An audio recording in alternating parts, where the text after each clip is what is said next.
बच्चा पैदा करने के लिए क्या आवश्यक है? पुरुष का वीर्य और औरत का गर्भ। लेकिन रुकिए, सिर्फ गर्भ? नहीं, नहीं। एक ऐसा शरीर जो इस क्रिया के लिए तैयार हो, जबकि वीर्य के लिए 13 साल और 70 साल का वीर्य भी चलेगा। लेकिन गर्भाशय का मजबूत होना अति आवश्यक है, इसलिए सेहत भी अच्छी होनी चाहिए। एक ऐसी स्त्री का गर्भाशय जिसको बाकायदा हर महीने समयानुसार माहवारी पीरियड आती हो। जी हां, वही माहवारी जिसको सभी स्त्रियां हर महीने बर्दाश्त करती हैं। बर्दाश्त इसलिए क्योंकि माहवारी पीरियड उनका चॉइस नहीं है, यह कुदरत के द्वारा दिया गया एक नियम है। वही माहवारी जिसमें शरीर पूरा अकड़ जाता है, कमर लगता है टूट गई हो, पैरों की पिंडलियां फटने लगती हैं, लगता है पेड़ू में किसी ने पत्थर ठूंस दिए हों, दर्द की हिलोरें सिहरन पैदा करती हैं। ऊपर से लोगों की घटिया मानसिकता की वजह से इसको छुपा छुपा के रखना अपने आप में किसी जंग से कम नहीं। बच्चे को जन्म देते समय असहनीय दर्द को बर्दाश्त करने के लिए मानसिक और शारीरिक दोनों रूप से तैयार हों, 20 हड्डियां एक साथ टूटने जैसा दर्द सहन करने की क्षमता से परिपूर्ण हों।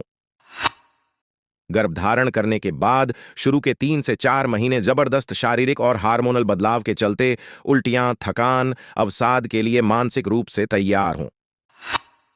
5वें से 9वें महीने तक अपने बढ़े हुए पेट और शरीर के साथ सभी काम यथावत करने की शक्ति हो। गर्भधारण के बाद कुछ विशेष परिस्थितियों में तरह तरह के हर दूसरे तीसरे दिन इंजेक्शन लगवाने की हिम्मत रखती हों, जो कभी एक इंजेक्शन लगने पर भी घर को अपने सिर पर उठा लेती थी। प्रसव पीड़ा को 2, 4, 6 घंटे के अलावा 2 दिन, 3 दिन तक बर्दाश्त कर सकने की क्षमता हो। और अगर फिर भी बच्चे का आगमन ना हो तो गर्भ को चीरकर बच्चे को बाहर निकलवाने की हिम्मत रखती हों। अपने खूबसूरत शरीर में स्ट्रेच मार्क्स और ऑपरेशन का निशान ताउम्र अपने साथ ढोने को तैयार हों। कभी कभी प्रसव के बाद दूध कम उतरने या ना उतरने की दशा में तरह तरह के काढ़े और दवाई पीने का साहस रखती हों, जो अपनी नींद को दांव पर लगाकर दिन और रात में कोई फर्क ना करती हो। 3 साल तक सिर्फ बच्चे के लिए ही जीने की शर्त पर गर्भधारण के लिए राजी होती हैं। एक गर्भ में आने के बाद एक स्त्री की यही मनोदशा होती है जिसे एक पुरुष शायद ही कभी समझ पाए। औरत तो स्वयं अपने आप में एक शक्ति है, बलिदान है।